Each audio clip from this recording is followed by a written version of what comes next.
Oke, selamat siang. Kita akan memulai kelas kita. Sebelum kita mulai, mari kita berdoa. Bapa di surga, Bapa yang baik, saat ini kami akan memulai kelas kami. Tolong berkati kami, khususnya anak-anak kelas 7 yang akan mengikuti pelajaran ini. Biarlah Roh Kudus menerangi pikiran kami, agar boleh mengerti akan kebenaran firman Tuhan. Di dalam nama Tuhan Yesus, kami telah berdoa. Amin. Kemarin kita sudah belajar tentang kejatuhan Adam dan Hawa. Kita sudah melihat bagaimana cara mereka jatuh ke dalam dosa, bagaimana cara iblis membuat mereka untuk tidak menurut tujuan setan. Ingat ini ya. Ingat ini. Tujuan pekerjaan setan adalah membuat manusia tidak menurut Allah. Tidak menurut Allah dan tidak mengasihi Allah. Itu tujuan setan.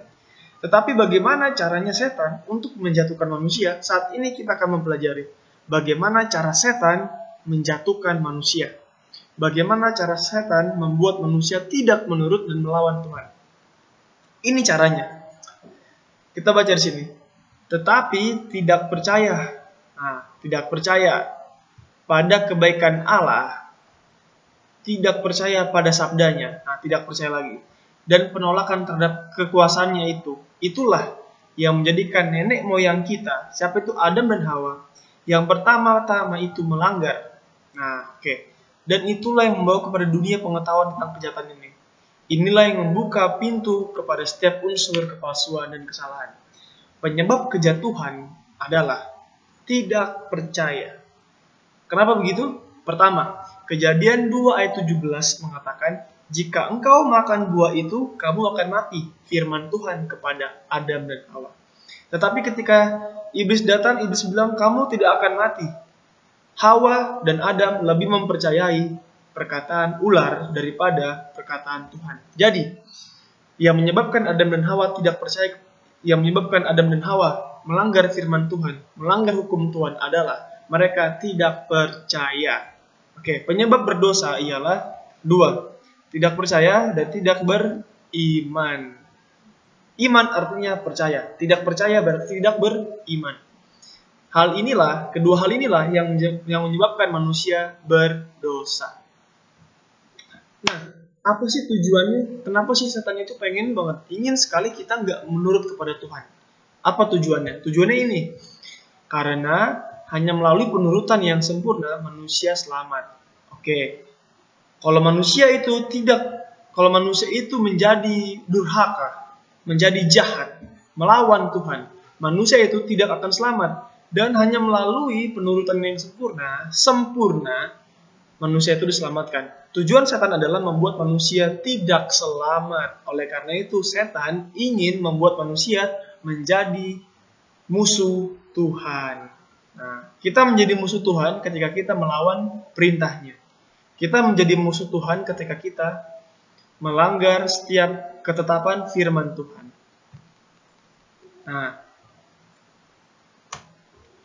Kita masuk ke dalam satu topik yang lebih dalam lagi, mengasihi dan menurut. Mengasihi dan menurut. Ada berapa hukum Tuhan? Hukum Tuhan ada 10 di firman Tuhan. Di Keluaran pasal 20 ada 10 hukum. Kita mungkin sudah hafal semuanya. Apa hubungan mengasihi dan menurut? Apa persamaannya atau apa kaitannya antara mengasihi dan menurut? Kita akan melihat di sini. Yohanes 14 ayat 15. Yohanes 14 ayat 15 mengatakan, jikalau kamu mengasihi aku, kamu akan menuruti segala perintahku. Nah, Yesus berkata kepada kita, kalau kita mengasihi Yesus, maka kita akan menuruti perintah-perintahnya. Kalau kita membenci Yesus, berarti kita akan melawan perintah Tuhan. Kalau saya mengasihi, misalnya saya mengasihi orang tua saya, dan orang tua saya meminta saya cuci piring. Nikolas, cuci piring dulu. Karena saya mengasihi orang tua saya akan mencuci piringnya. Tapi kalau saya membenci orang tua saya bagaimana? Nikolas, cuci dulu piringnya. Karena saya membenci orang tua saya, maka saya tidak akan melakukan perintah orang tua saya. Begitu. Jadi, bagaimana kita menuruti Tuhan? Kita harus mengasihi Tuhan terlebih dahulu. Nah, di Yohanes 14 ini ya.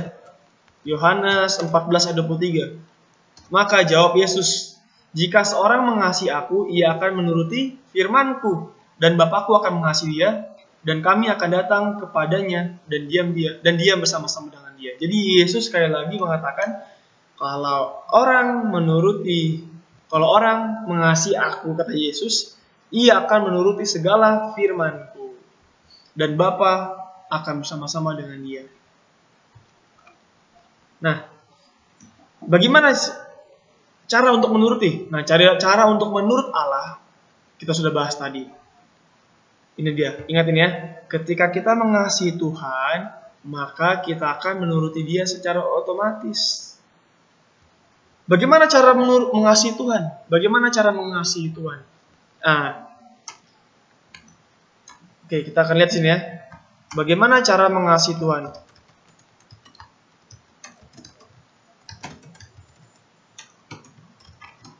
Bagaimana cara mengasihi Tuhan? Yang pertama caranya adalah melihat dan menyadari kasih Allah.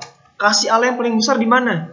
Nah, kasih Allah yang paling besar itu ada di dalam Yohanes pasal 3 ayat 16. Apa artinya? Ayat 16. Yohanes 3:16, ada yang hafal? Ada dong, karena begitu besar kasih Allah kepada dunia ini sehingga Yesus mati di kayu salib. Nah, bagaimana cara kita mengasihi Tuhan? Yang pertama, kita harus melihat dan menyadari kasih Allah. Kalau kita tahu bahwa Allah kita mengasihi kita, maka kita akan mengasihi Allah kita. Saya mengasihi orang tua saya karena saya tahu orang tua saya mengasihi saya. Begitu caranya. Nah, adik-adik mengerti ya? Ada tiga jenis hukum di dunia ini. Hukum sipil. Hukum sipil ini adalah hukum kenegaraan. Di Indonesia ada hukumnya. Hukum ritual itu hukum apa namanya? Hukum yang ada di agama. Hukum agama. Maksudnya peraturan-peraturan agama ya.